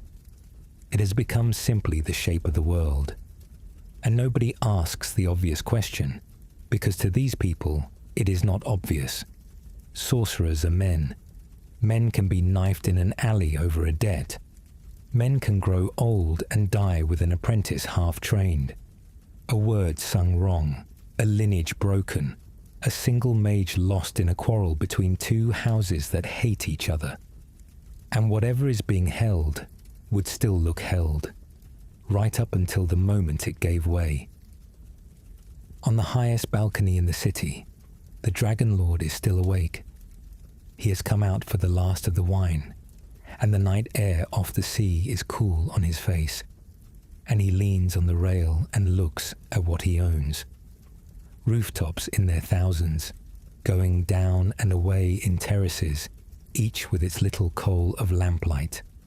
The dark line of the aqueduct, the riding yards, the harbour and the mastheads, the 4 straight dragon roads going out from the gates like spokes, silver under the mountain glow, running to Tyria, to Oros, to the coast, to the far side of the world, and beyond and above all of it, the ring of burning peaks, keeping the whole valley in that steady red half-light. He is not moved by it. He has stood here 10,000 nights. He is thinking about a marriage contract, and about a cousin who insulted him at council, and about whether his youngest is old enough for a hatchling of her own. He finishes the wine. He goes in. A slave takes the cup, and the doors are pulled shut, and the lamps in the high windows go out one after another, the way they do every night in the greatest city that has ever stood. Every single person in it goes to sleep certain of the morning. The Lord is certain, the smith is certain, and so is the miner in his shaft, who is certain of nothing else in the world, except that tomorrow the rock will still be warm, and the basket will still be there to lift. That certainty is the one thing they all share, top to bottom, the only thing the pens and the towers agree on. And beneath them, holding them all up, is a floor of stone with fire under it. In one house among the 40, a girl is not asleep. She is a maiden of a family that no one at council troubles to flatter. The Targaryens keep their dragons, keep their vote, keep a hall with good glass in the windows, and that is all the weight they carry in this city. Her name is Daenerys.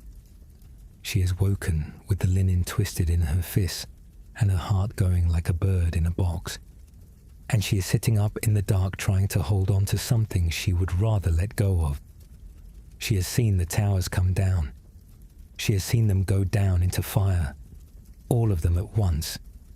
The whole terrace sweep of rooftops she has looked at every morning of her life. She has seen the sea walk inland over the riding yards. She has seen the sphinxes with their garnet eyes go under, and she has seen the ring of burning peaks open the way a mouth opens. Her hands will not stop. She has had dreams before. The blood in her family carries them, the way another family's blood carries a crooked nose, and everyone in the house has learned to listen when the dreamer wakes frightened. So she goes to her father, and she tells him.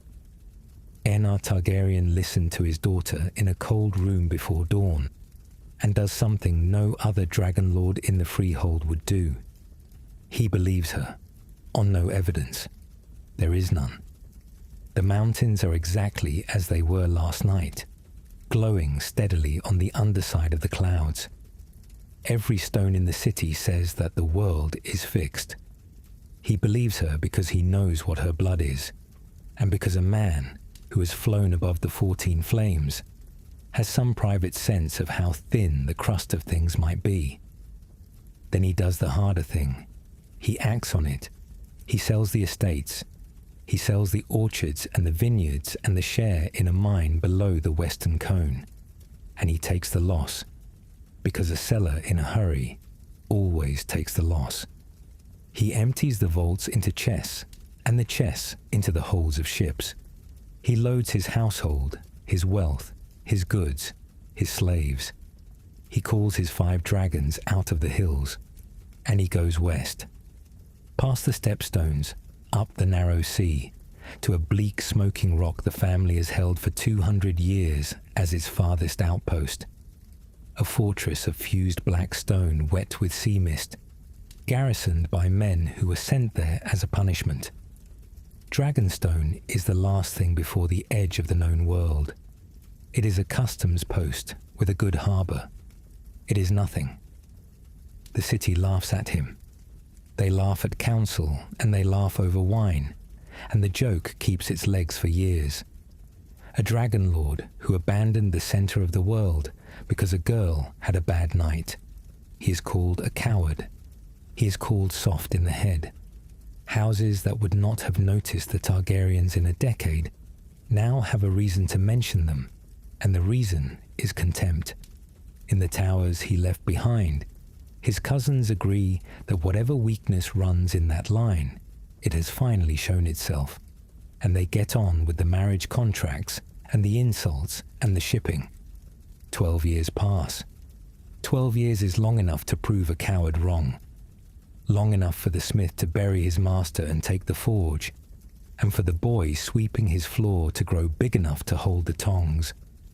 Long enough for a miner to die in the low shaft, and for another to be pointed at, pick up the basket, and crawl in after him. Long enough for the lord on the high balcony to marry off the daughter he was thinking about, and for her hatchling to grow to the size of a horse. 12 years of ordinary days, each one exactly like the day before it, And then it comes, on an ordinary morning, with the light just off the water and the bread ovens lit. Every hill for 500 miles splits open. The 14 flames do not erupt one by one. They go together, and they throw molten rock 1,000 feet into the air, and the sky over the peninsula turns the color of a wound. Ash comes down first, then something worse. Red clouds that rain dragon glass, black shards falling like sleet across the cane fields and the market squares and the topless towers. The ground does the rest. The earthquakes take the palaces the way a boot takes a shell.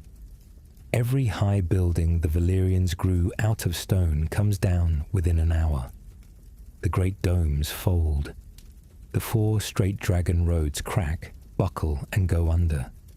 Lakes boil where they lie. The peninsula shatters.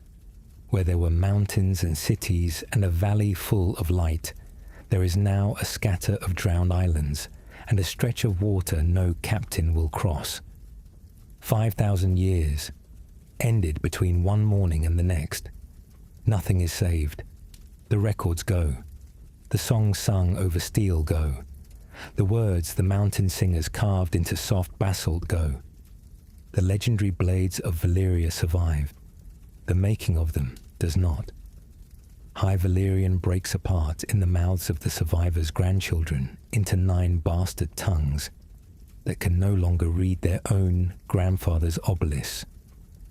The daughter cities, cut loose from the center that fed and disciplined them, turn on each other and spend 100 years at war.